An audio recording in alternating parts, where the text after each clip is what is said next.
How to change language in PayPal. In this video, I'm going to show you how you can change language settings in PayPal.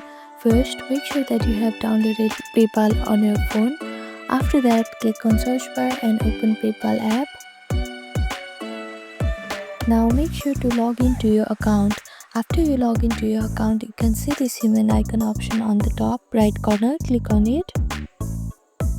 Now click on this login and security option, and here click on skip extra approvals option.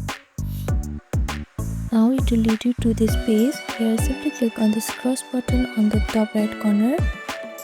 Now click on account option, and there you can see language and region. Choose your preferred language from the list and tap save, and that's it. This is how you can change language in PayPal app. If you want to change language on PayPal website, go to paypal.com and log into your account.